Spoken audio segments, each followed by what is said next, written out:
Western philosophy has often been concerned with this whole divide between the subjective and the objective. For Descartes, it was this the Cartesian subject is this disembodied mind that somehow interacts with this physical body that is purely mechanical.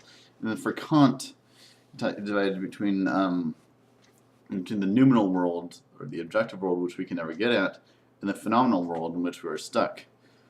Um, but I think in the 20th century, there have been some important philosophers such as Heidegger who have helped break through this divide. When Heidegger talks about our thrownness into the world, or our being in the world, or Dasein, being there, he's saying that we are part of the world. That, yeah, so I think when we talk about the objective world, we're talking about the world outside of ourselves or the world without ourselves. We're trying to abstract a model of reality without our experience of it, and I would argue that abstraction is a false one. The fact is that we do exist in reality, and our subjective experiences are part of an objective reality, or I don't even think objective reality may be the right word. Yeah, I mean the fact is that is does color exist? When I ask, does color exist objectively? When people say, "Oh, well, that color is a specific frequency of the light spectrum," but your eyes only perceive that specific frequency based on the specific arrangement of cones and rods in your eyes, as well as the way the brain interprets them. There are other species with different sets of rods and cones who see light in very different ways, and so we can't really say that anything has an objective color.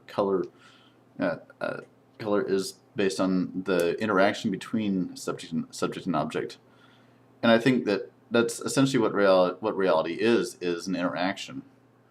Um, so it's not that the subject is trying desperately to find the subjective reality that's out here. No, it's that reality is found in the relation between subject and object. And so I agree that meaning exists only in context of the subject. That is part of what it is to be a subject, is to experience a meaningful reality.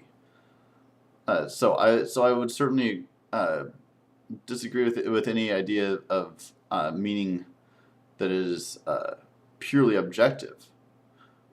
But I also think that we as subjects are participants in reality, and that our meaning can in fact have an effect on the world, and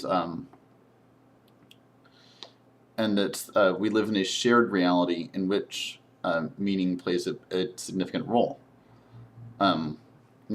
Cultures can have meaning, societies, uh, and so, yeah, I mean, the fact that we have religion means that there is a sense of shared meaning among a specific group of people.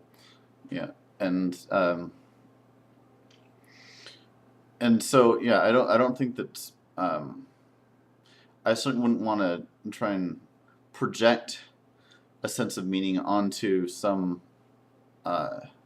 onto something that is totally independent of me. Because the fact is that nothing in reality is independent of anything else. Everything is context bound. Everything, all meaning is context bound. All truth is context bound.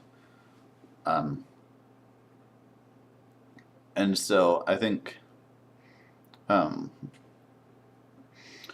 that in a sense we need to change our whole idea of what objective means. Because I'd say that reality is kind of this template onto which we enact a reality through our interaction with it, through our embodied interaction. Um, so I guess I'll leave it at that.